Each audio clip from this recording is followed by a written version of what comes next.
ความรู้คู่ความสุขคุณกำลังฟังสถานีวิทยุกระจายเสียงแห่งประเทศไทยจังหวัดลำปาง FM 97 MHz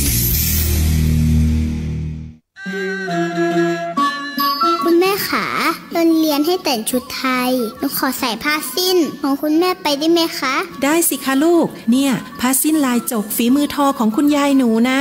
สีสันสดใสสวยไม่แพ้ใครเลยล่ะแล้ววันหยุดนี้หนูขอไปเรียนดนตรีไทยหนูชอบขิมมันเพราะดีค่ะคุณแม่ดีเลยค่ะลูกดนตรีไทยเป็นเอกลักษณ์ของชาติไทยการเล่นดนตรีไทยก็ถือเป็นการร่วมอนุรักษ์และสืบทอดไม่ให้สูญหายนะขอบคุณมากค่ะคุณแม่หนูไหว้สวยมากค่ะลูกรู้ไหม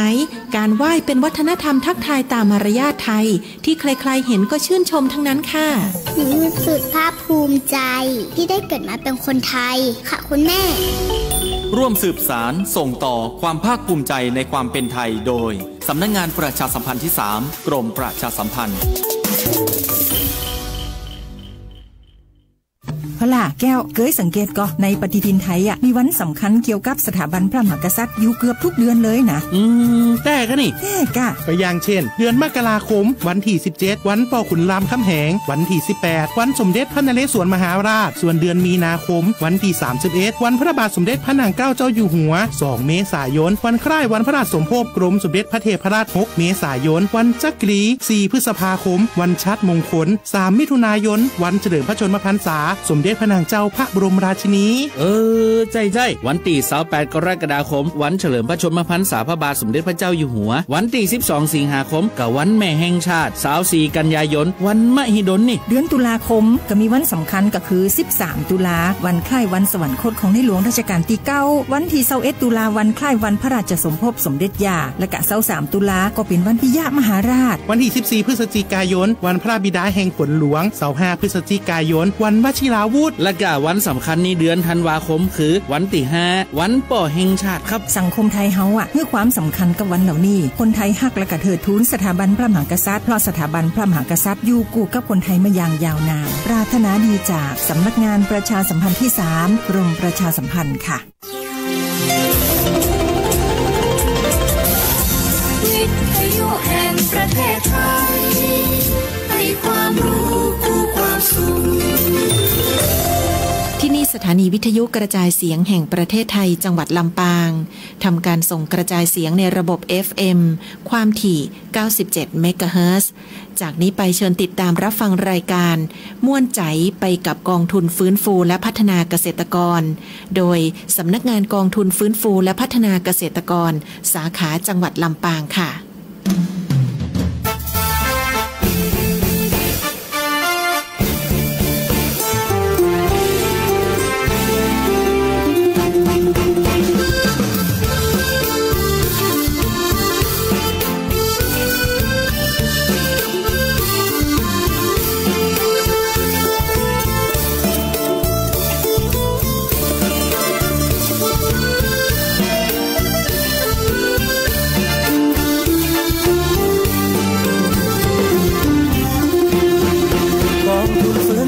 และพัฒนาเกษตรกรเพื่อเกษตรกรที่เดือดร้อนปัญหาหนี้สินมีหลายครอบครัวต้องจำนองด้วยที่ทำกินจนแทบหมดหนทางดิ้นเมื่อที่ดินจะโดนยึดไปเป็นหนี้ที่ไหนธนาคารใดก็อย่าไปหนีให้เข้ามาทางนี้มาปรึกษาทางแก้ไขรัฐบาลช่วยตั้งกองทุนไม่หวังกำไรใช้หนี้ให้ก่อนแล้วค่อยผ่อนใช้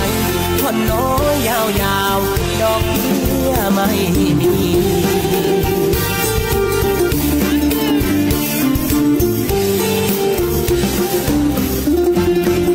กองทุนฟื้นฟูกันด้วยหัวใจเพื่อเกษตรกรไทยทั่วเมืองไทยที่มีปัญหาฟื้นฟูเร็วรีบพร้อมมีเงินทุนให้พัฒนาเราเอาหัวใจมาช่วยนำพาทุกวันเวลาไม่มีพันแปรกองทุนฟื้นฟูและพัฒนาเกษตรกรความรักความอาทรจากหัวใจห่วงใยดูแลท ทำงานโปร่งใสรวดเร็วทันใจแก้ไขเทคแคร์ด้วยปณิธานที่แน่วแน่เราพร้อมดูแลพี่น้องทุกคน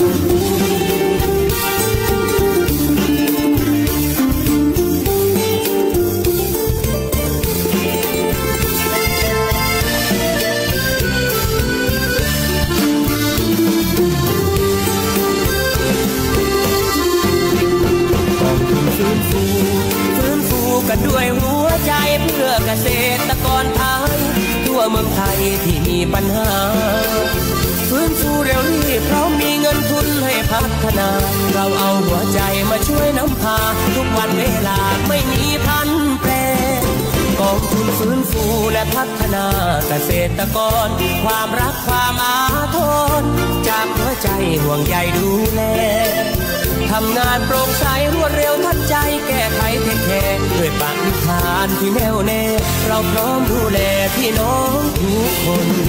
ทำงานโปร่งใสรวดเร็วทันใจแก้ไขเทคแคร์ด้วยปณิธานที่แน่วแน่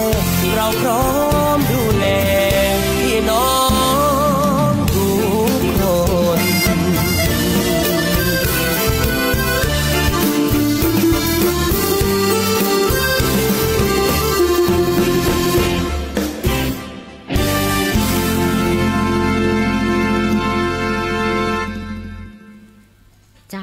สวัสดีและทักทายแฟนรายการทุกท่านเจ้าอยู่ด้วยกันงามบ่ายวันนี้นะเจ้าบ่ายวันคันที่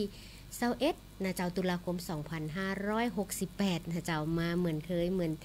ตึงวันนะเจ้าเฮามีนัดกันนะเจ้าเนาะบ่ายโมงหลังจากกินข้าวน้ำจำข้าวตอนแล้วนะเจ้าเวลาดีๆอย่างอี้นะเจ้าบดีหมุนคลื่นไปตั้งได้อยู่กับเฮาสวทลำปาง97เมกะเฮิรตซ์นะเจ้าในช่วงเวลาดีๆอย่างอีนะเจ้ากับรายการม่วนใจไปกับกองทุนฟื้นฟูและพัฒนาเกษตรกรนะเจ้ามีข้าเจ้ารุ่งสุรีชัยสอนพนักงานอาวุโสนั่งเป็นเพื่อนเป็นป้องแฟนรายการอยู่นะเจ้าขอบคุณแฟนรายการที่ทักทายมาก่อนหน้านั่นนะเจ้าเนาะขอบทเพลงมานักขนาดเดี๋ยวนี้นะน้องต่อช่างเทคนิคนะเจ้าเนาะบอกว่าจะเปิดตันกันนี่นะเจ้าเนาะเอาเป็นว่าพยายามนะเจ้าเนาะมือตันเวลานะเจ้าแต่ถ้าท่านอันบัตันเวลาก็ติดตามกันต่อนะเจ้าเนาะเขามีความปรารถนาดีกันนะเจ้าเนาะในช่วงเวลานะเจ้าตอนนี้ก็บ่ายโมงเกือบ10 กว่านาทีละนะเจ้าเนาะปกติเขาจะเริ่มบ่ายโมงถึงบ่าย2 โมงโดยประมาณ1 ชั่วโมงเวลาดีๆนะเจ้ากับข้อมูลข่าวสารจากกองทุนฟื้นฟูและพัฒนาเกษตรสาขาจังหวัดลำปางนะเจ้าวันนี้หลายๆที่หลายๆต่างเนาะเป็นอย่างไรกันพ่องนะเจ้าทั้ง13อำเภอตีฟังคลื่นนี่หรือพี่น้องใกล้เคียงนะเจ้าเนาะคุณนัดฟาร์มแฟนรายการประจำฟังชัดเจนก็เอื้นมาได้นะเจ้าแล้วก็ขอบคุณแฟนรายการนะเจ้าคุณเพชรระดาขอบทเพลงมาแล้วก็อีกหลายคนนะเจ้าเนาะสาวต่างใดสาวต่างวอแก้วบอกขอเพลงครบซ้อนอีนะเจ้าอันนี้เดี๋ยวกันเนอะติดข้างไว้ก่อนก็แล้วกันนะเจ้าในช่วงนี้ช่วงเวลาดีๆอีนะเจ้าเนาะวันนี้นะเจ้าเนาะวันอังคารที่21เดือนตุลาคม2568นะเจ้าเป็นวันพระเนอะนะเจ้าวันพระเป็นวันศีลวันพระธรรมสวนะนะเจ้าสำหรับพุทธศาสนิกชนนะเจ้าแล้วก็อีกอันนึงก็คือเป็นเรื่องของเทศกาลกินเจเริ่มวันนี้ละนะเจ้าพี่น้องเฮานะเจ้าเนาะเพื่อสุขภาพนะเจ้าเพื่อสิ่งแวดล้อมนะเจ้าเนาะก็หันมาบริโภคเจถ้ายังบ่ได้นะเจ้าเนาะกับวันละมื้อกันยังดีนะเจ้าส่งกำลังใจให้กันกับการออกแบบชีวิตเพื่อการพึ่งตัวเก่ากับกองทุนฟื้นฟูและพัฒนาเกษตรกรสาขาจังหวัดลำปางนะเจ้าทักทายกันพอหอมปากหอมคอก่อนนะเจ้าเนาะไปฟังบทเพลงเพราะเดี๋ยวมาอู้มาจากันต่อว่าเขาจะมีเรื่องราวดีๆอย่างมาแชร์แล้วก็แบ่งปันให้นะเจ้าขอบคุณนักๆเจ้าไปฟังเพลงที่น้องต่อเตรียมไว้นะเจ้า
วท.ลำปางสถานีวิทยุกระจายเสียงแห่งประเทศไทยจังหวัดลำปาง FM 97 เมกะเฮิรตซ์สวท.วิทยุแห่งประเทศไทยให้ความรู้คู่ความสุขหน้าอำเภอใช่นัดใครนัดแซมไว้ปะก็นัดไว้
ไปละ2บทเพลงนะเจ้าวันนี้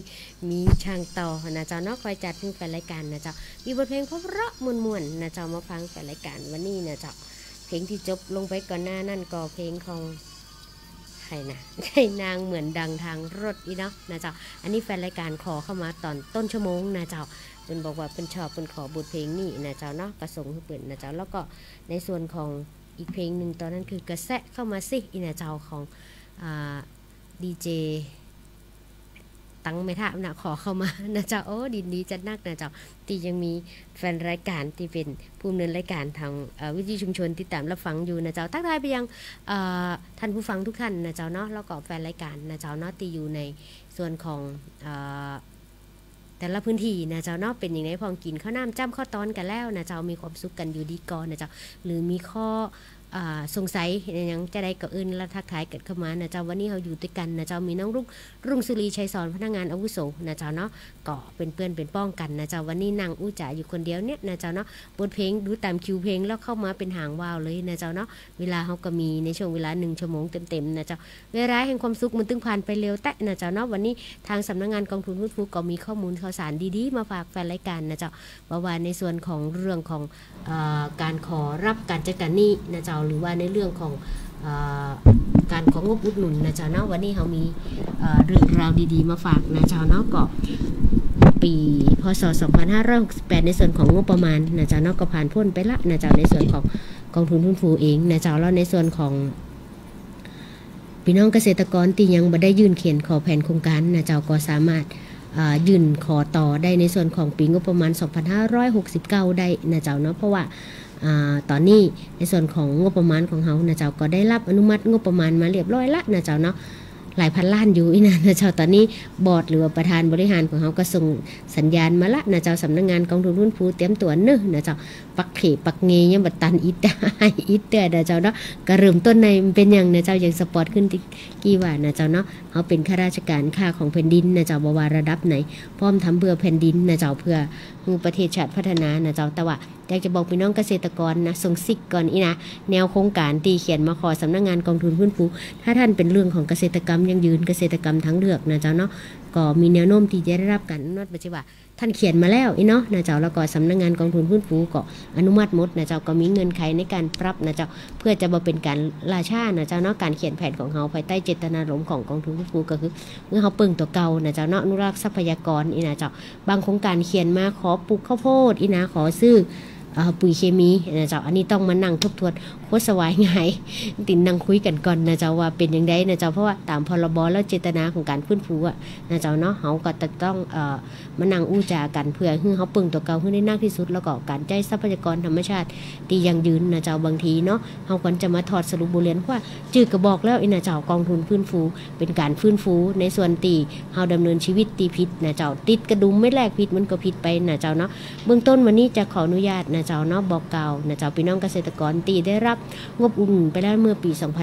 2558นะเจ้าเนาะ58นะเจ้ากูยืมตอนนั้นนะเจ้าเนาะตอนนี้ท่านก็น่าจะเตรียมการนะเจ้าปิดโครงการได้ละนะเจ้าเพื่อที่จะมานั่งถอดสรุปบทเรียนเพื่อการก้าวต่อและขยับต่ออย่างไรต่อไปดีนะเจ้าและในส่วนของโครงการต่างๆปีก่อนๆนะเจ้าเนาะก็อยากจะบอกว่าต่อไปนี้สำนักงานกองทุนฟื้นฟูก็จะมีทีมงานนะเจ้าลงไปติดตามนะเจ้าติดตามนี่บ่ใช่ไปจับผิดนะติดตามไปเพื่อรับทราบความก้าวหน้าของแผนโครงการนะเจ้าเนาะว่าพี่น้องเกษตรกรเขาเนี่ยได้งบประมาณไปแล้วนะเจ้าเนาะมันขับเคลื่อนมันไปตั้งหน้าแก้มันถอยหลังไปตั้งหน้า19ถอยหลัง29นี่บ่เอานะเจ้าแต่ว่าทั้งหมดทั้งมวลสิ่งที่สำนักงานกองทุนลงไปให้พี่น้องเกษตรกรก็คือปรารถนาให้เป็นเครื่องมือในการทำมาหากินนะเจ้าเนาะบ่อยากให้สร้างหนี้เพิ่มนะเจ้าเพราะว่าคนที่สำนักงานกองทุนนะเจ้าเนาะลงไปดูแลก็คือพี่น้องเกษตรกรที่หัวไวก้าวหน้านะเจ้าพร้อมที่จะพัฒนาแล้วก็ปรับเปลี่ยนพฤติกรรมในการดำเนินชีวิตนะเจ้าเพราะว่าถึงวันนี้นะเจ้าแน่นดีว่าเนาะชีวิตของพี่น้องเกษตรกรถึงวันนี้ขึ้นอยู่กับความเสี่ยง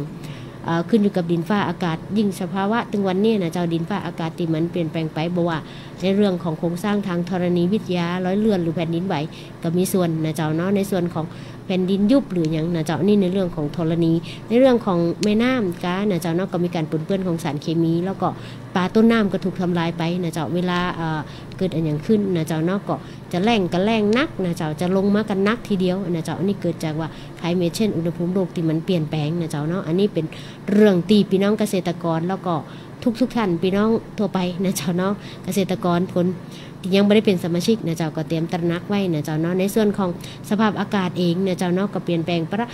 ไปแค่1หรือ2อุณหภูมิก็ส่งผลกระทบต่อการดำเนินชีวิตของพี่น้องแล้วก็พืชพันธุ์นะเจ้าเนาะก็สิ่งมีชีวิตทุกชีวิตนะเจ้าเพราะว่า1อุณหภูมิที่เปลี่ยนแปลงไปเนี่ยทำให้กระแสน้ำอุ่นเปลี่ยนทิศทางนะเจ้ากระแสภาวะโลกที่มันร้อนขึ้นสภาวะเรือนกระจกนะเจ้าเนาะ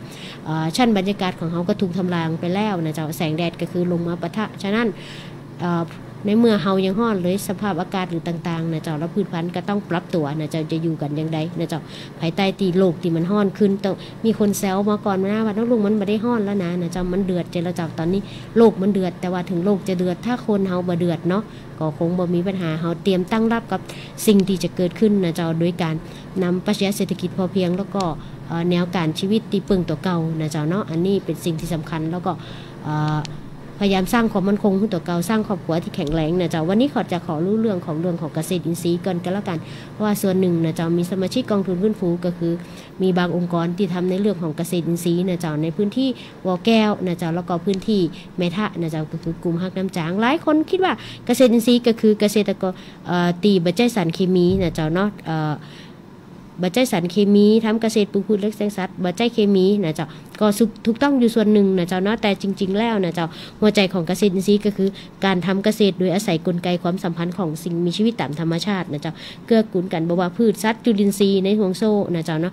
รวมถึงพืชสร้างตัวเก่าได้จากธาตุอาหารในดินแล้วก็ใจพลังงานแสงแดดจากดวงอาทิตย์สัตว์และพืชสร้างอาหารเองบ่ได้นะเจ้าต้องกินพืชหรือกินสัตว์จึงจะดำรงชีวิตอยู่ได้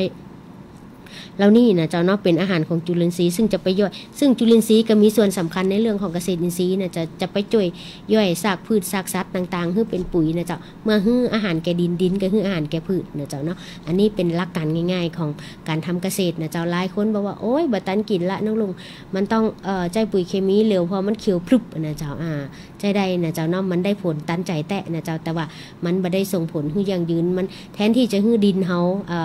ดีนะเจ้าต่อใจไปเยอะไปดินก็เสื่อมสลายนะเจ้าเนาะพอเสื่อมสลายเสร็จนะเจ้าดินก็ด่างอย่างไปนะเจ้าเนาะทำให้ต้องปรับปรุงดินทำให้ต้องเพิ่มขึ้นเรื่อยๆนะซึ่งเป็นรายจ่ายเฮานะเจ้าอันนั้นรายจ่ายก็คือต้นทุนการผลิตนะเจ้าถึงวันนี้เฮาปึ่งตัวเก่าน้อยมากนะเจ้าพี่น้องด้วยส่วนหลายๆองค์ประกอบนะเจ้าบอกว่าองค์ประกอบในส่วนของตัวเกษตรกรเองซึ่งในเรื่องของสังขารเนาะทั้งจะพูดเป็นภาษาสังขารนี่นะเจ้าแล้วก็วัยแรงงานทางการเกษตรนะเจ้าก็ลดน้อยถอยลงนะเจ้าแล้วก็ที่สำคัญที่สุดหมู่เฮาชอบเดินทางลัดชอบสบายชอบง่ายๆอีนะเจ้าเอาอย่างมันง่ายเข้าไว้ฟังไปต้องพูดบางทีก็คิดว่าฟังจนไปอิดแต่ชีวิตบ่มีความสุขนะเจ้าเนาะมานั่งดูสถานการณ์ตรงวันแต่ว่าด้วยทั้งหมดทั้งมวลนะเจ้าถ้ามันเกิดขึ้นแล้วก็ต้องอยู่กับมันให้ได้แล้วก็ตั้งลำใหม่หนังใหม่นุกใหม่มาอู้กันว่าเนี่ยอย่างใดนะเจ้าบ่ฮู้จะไปหาไผเดินเข้ามาสำนักงานกองทุนสาขาจังหวัดลำปางนะเจ้าเนาะอยู่ที่ศูนย์ราชการนะเจ้าสารกลางจันทร์2นะเจ้าเนาะหลายคนได้ไปละนะเจ้าเนาะหลายคนโดยเฉพาะพี่น้องเกษตรกรที่ได้รับงบประมาณปี68พอไก่พอสำนักงานกองทุนมาหากันกำอีนะนึกก็ตะหัวปุหัวพูอยู่กับกองเอกสารแล้วเจ้าขอบคุณนะทักทายพี่น้องทั้งแม่แจ่มนะเจ้าพี่กมลทองนะเจ้าเนาะแล้วก็สารวัตรแพทย์นะเจ้าเนาะกับตำบลแม่หมอกติดตามรับฟังกันแล้วก็แฟนรายการทุกท่านนะเจ้าติดตามทุกช่วงรายการนะเจ้าพี่น้องตังวอแก้วนะเจ้าเนาะนางฟ้า Channel อีนะเจ้าทักมาไลฟ์ส่วนตัวแล้วคุณเพชรระดานะเจ้าเนาะอันนี้ตังเมทานแล้วก็หลายพื้นที่ตีบ่ได้ออกนามสุมาตุยกันแล้วกันนะเจ้ายังคิดถึงและปรารถนาดีต่อกันนะเจ้าถ้าท่านอยากได้ฟังเพลงไหนวันนี้ถ้าจะบัดตันเพราะคิวเพลงเยอะน้องต่อกำลังมัวมุนจะเอาเพลงอย่างดีนะเจ้าก็มีเพลงแนะนำมาทุกช่วงนะเจ้าเนาะมีทั้งเพลงเก่าเพลงใหม่แต่ว่าเขาอยากเน้นกลิ่นอายของความเป็นลูกทุ่งกลิ่นอายของความสุขนะเจ้าเนาะที่บรรยากาศเก่าๆแต่ว่าท่านแนะนำมาก็ได้นะเจ้าเนาะแต่ถ้าท่านแนะนำมานะเจ้าเนาะท่านมาแนะนำมาเขาก็จะตามใจผู้จัดคัดใจผู้ฟังนะเจ้าเนาะขอบคุณทุกท่านติดตามผ่านเพจไล่ของสวทลำปางนะเจ้าของกรมประชาสัมพันธ์เนาะสวทลำปางแล้วก็ทางขึ้น FM 97 เมกะเฮิรตซ์วันก่อนเนาะมีโอกาสเจอป้าก้อมเพิ่นว่า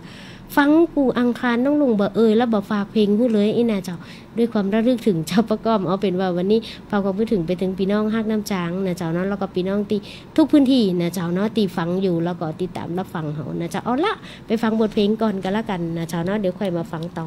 อู้จากันต่อเจ้า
97 FM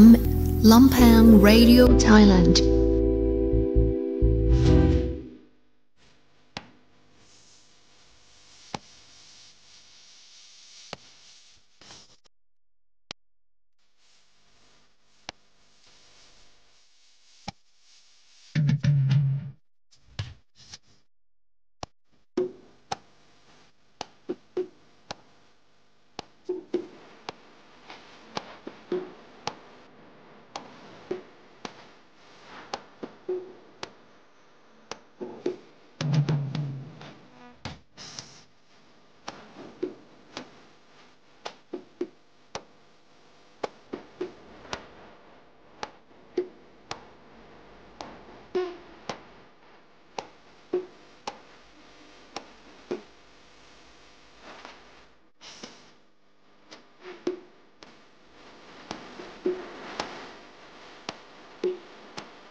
เจ้าบทเพลงเพราะๆนะเจ้าเนาะที่แฟนรายการนะเจ้าเนาะขอกันเข้ามานะเจ้าสุ่มมาตัวเนื้อเพลงได้ที่ขอแล้วยังไม่ได้เปิดเลยนะเจ้าเนาะก็พยายามนะเจ้าเนาะจะเปิดนะเจ้าเวลาเขาก็ตอนนี้ก็บ่ายโมงป่ายละนะเจ้าเนาะวันนี้แฟนรายการหลายๆพื้นที่ส่งข่าวกันเข้ามาทางช่องทางไลฟ์ส่วนตัวแล้วก็เมสเซนเจอร์นะเจ้าก็ขอบคุณจัดนักนะเจ้าที่เป็นแรงใจให้พนักงานกองทุนฟื้นฟูนะเจ้าเนาะได้มีแรงนะเจ้าเนาะได้การขับเคลื่อนนะเจ้าให้พี่น้องเกษตรกรหลุดพ้นจากความยากจนหลุดพ้นจากความบ่เป็นธรรมนะเจ้าความลุ่มล่ำในสังคมนะเจ้าสิ่งเหล่านี้นะเจ้าเนาะมันเกิดขึ้นอยู่ละนะเจ้าเนาะสิ่งที่สำคัญโดยเฉพาะวันนี้วันอังคารนะเจ้าแล้วก็เป็นวันพระตัวยนะเจ้าเนาะก็ส่งกำลังใจให้ทุกท่านนะเจ้าเนาะใช้ศีลธรรมเป็นว่าเห็นทุกข์จึงเห็นธรรมอีนะเจ้าเนาะเขาก็น้อมนำทำคำสอนขององค์สมมาสัมพุทธเจ้านะเจ้าเนาะเป็นแนวทางในการดำเนินชีวิตนึกอย่างกึดยังบอกเอากับพูดโทไว้ก่อนกันละกันนะเจ้าเนาะดูลมหายใจสูดลมหายใจเข้าลึกๆนะเจ้าแต่ท่านมีปัญหาหนี้สินนะเจ้าเนาะไปในบ่ได้นะเจ้าเนาะก็เดินมาที่สำนักงานกองทุนฟื้นฟูและพัฒนาเกษตรกรสาขาจังหวัดลำปางนะเจ้าอยู่ที่ศูนย์ราชการจันทร์2นะเจ้าแล้วก็ในส่วนของบอกว่าเราเฮาบ่ปิดหนี้แล้วเฮาแย่งใดนะเจ้าก็บอกว่าท่านก็เขียนถ้าท่านอยากประกอบอาชีพนะเจ้าเนาะท่านก็แวะมาทักทายนะเจ้าเนาะก็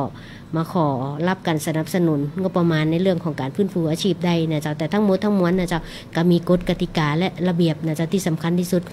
หัวใจหลักของกองทุนฟื้นฟูก็คืออยากให้พี่น้องเกษตรกรปึ้งตัวเก่าได้นะเจ้าเนาะแล้วก็ดูแลทรัพยากรนะเจ้าใจทรัพยากรที่มีอยู่แล้วอย่างยั่งยืนนะเจ้าเนาะโดยเฉพาะการทำการเกษตรนะเจ้าเขาจะเน้นในเรื่องของเกษตรกรรมยั่งยืนเกษตรกรรมทางเลือกนะเจ้าเกษตร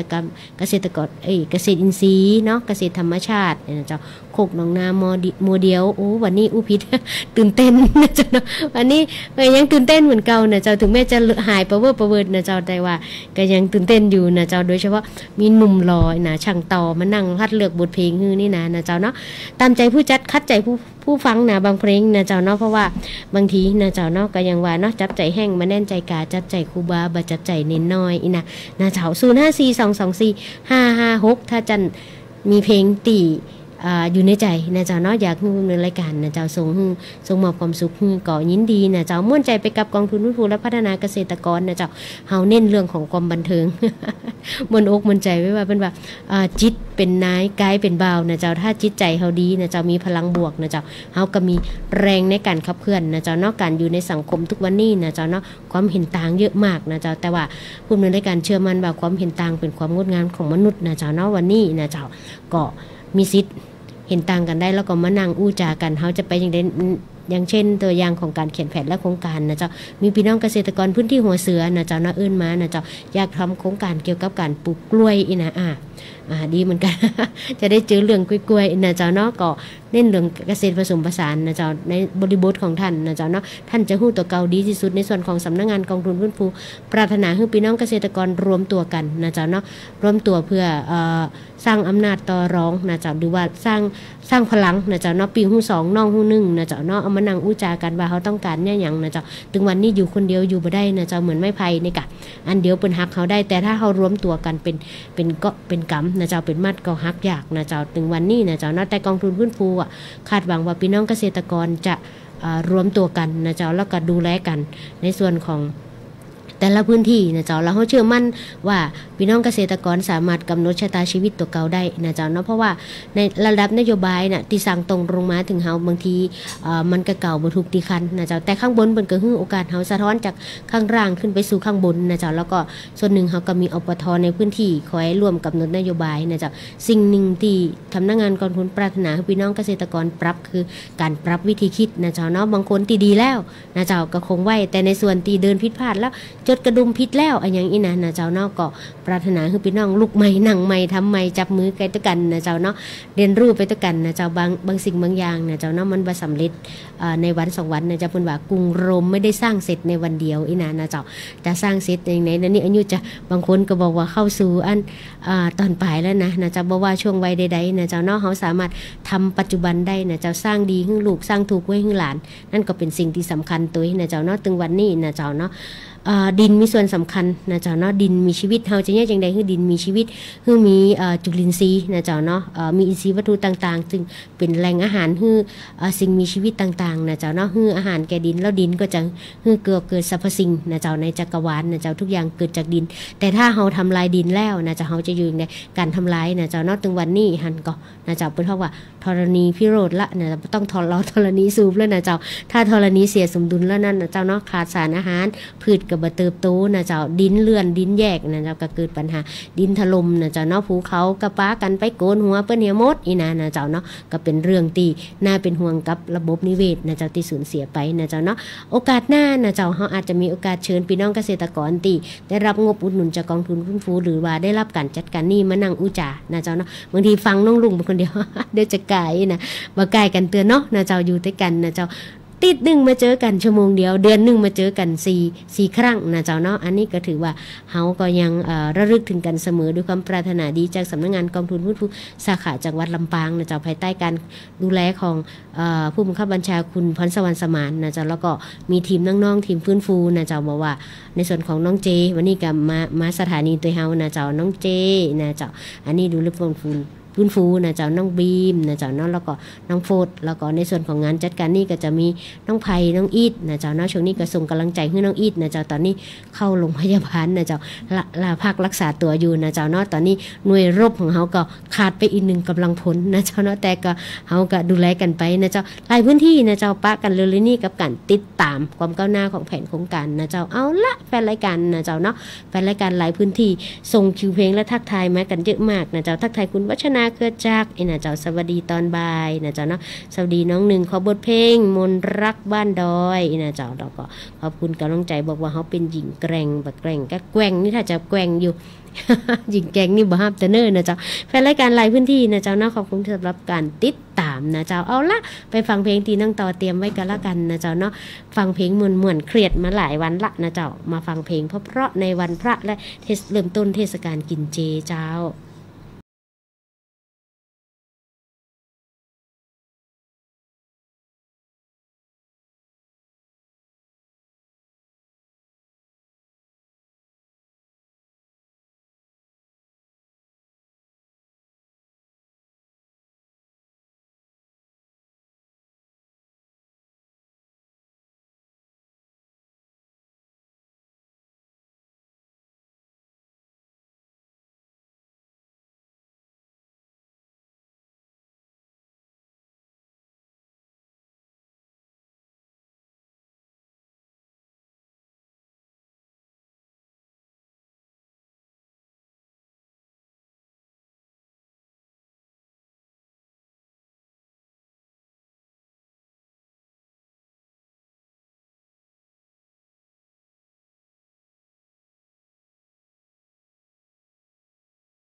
ำปางสถานีวิทยุกระจายเสียงแห่งประเทศไทยจังหวัดลำปาง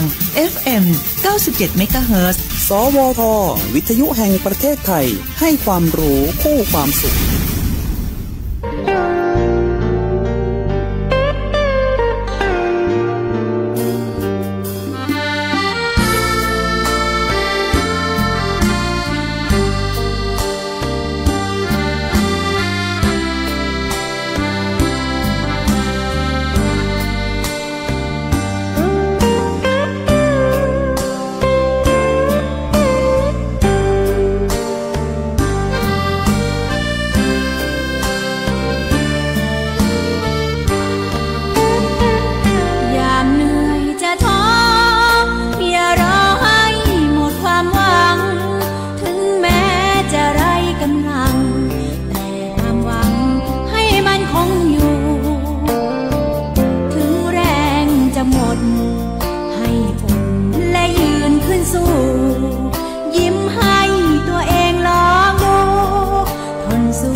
เคียงข้างเป็นเพื่อนคอยผู้ชี้ทางให้เราได้เดินก้าวไปรอยยิ้มเติมต่อยามท้อยังพอทนได้หากมีคนดีปลอบใจให้เราได้ยิ้มให้กันยามเหนื่อยจะท้ออย่ารอให้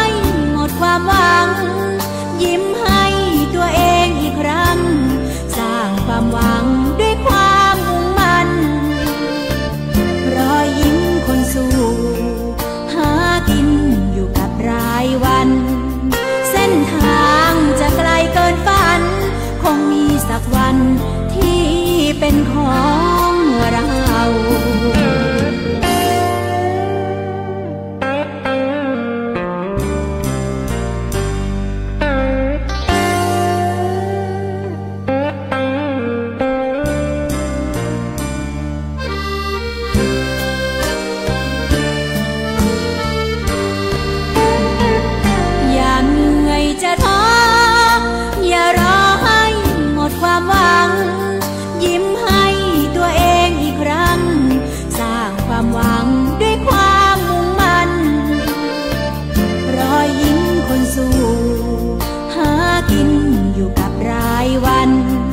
เส้นทางจะไกลเกินฝันคงมีสักวันที่เป็นของเรา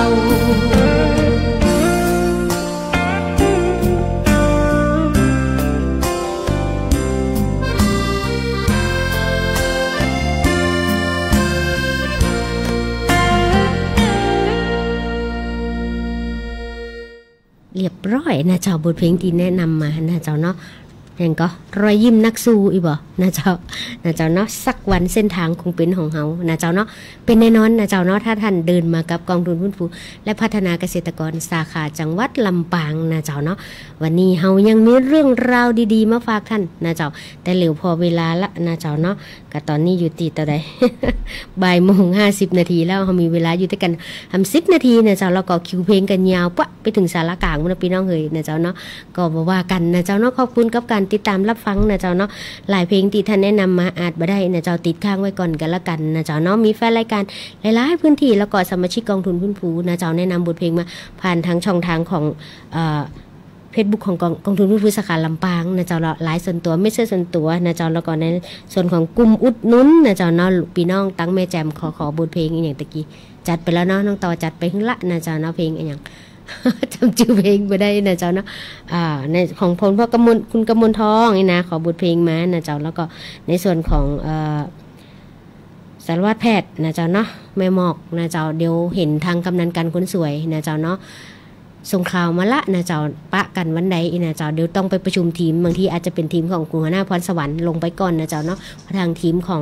ข้าเจ้าเองนะเจ้าก็มีหลายตีหลายตังนัดกับพี่น้องตังแม่แจ่มนี่ต้องกำหนด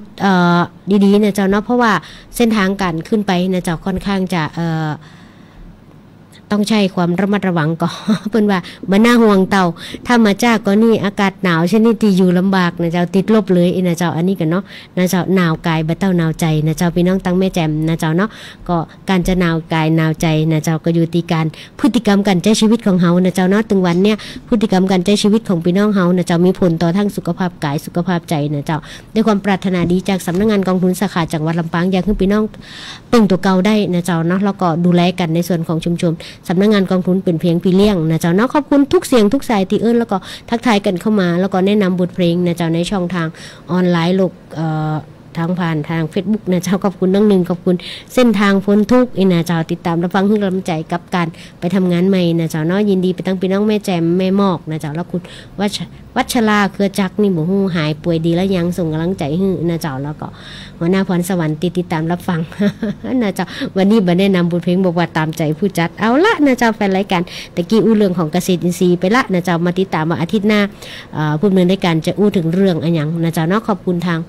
สำนักงานกองทุนฟื้นฟูสาขาลำปางแล้วก็สวทลำปางที่ให้โอกาสข้าเจ้ามานั่งอู้จากับเราสื่อสารมอบบทเพลงเพราะๆแล้วก็อู้จากับพี่น้องเอาละนะเจ้าเนาะส่งท้ายนะเจ้าแฟนรายการตังวอแก้วขอมาครบซ้อนเอาไว้ท้ายๆก่อนแล้วกันนะเจ้าแต่ว่าน้องหนึ่งขอมนรักบ้านดอยมาส่งฮึนะเจ้าเนาะเป็นบทเพลงที่ท่านแนะนำมาส่งเป็นบทเพลงนี่เป็นสื่อแทนใจของสำนักงานกองทุนและสวทลำปางให้ท่านมีกำลังใจในการใช้ชีวิตกันแล้วกันนะเจ้าวันนี้ไปก่อนสวัสดีเจ้า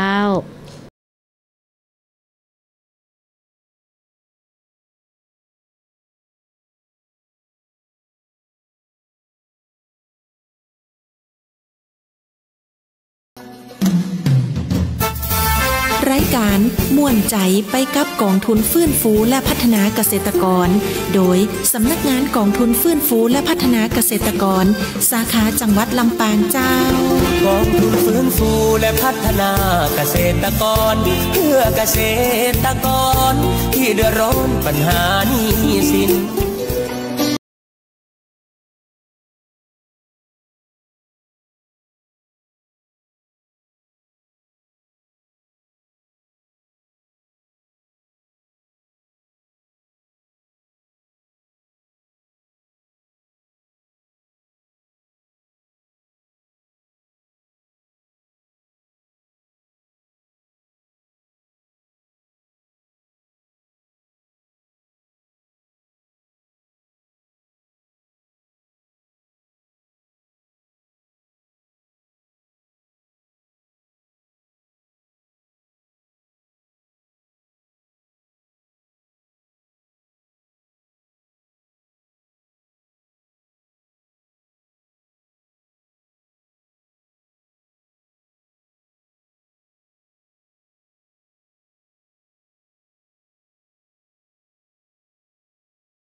ม่วนใจไปกับกองทุนฟื้นฟูและพัฒนาเกษตรกรโดยสำนักงานกองทุนฟื้นฟูและพัฒนาเกษตรกรสาขาจังหวัดลำปางเจ้า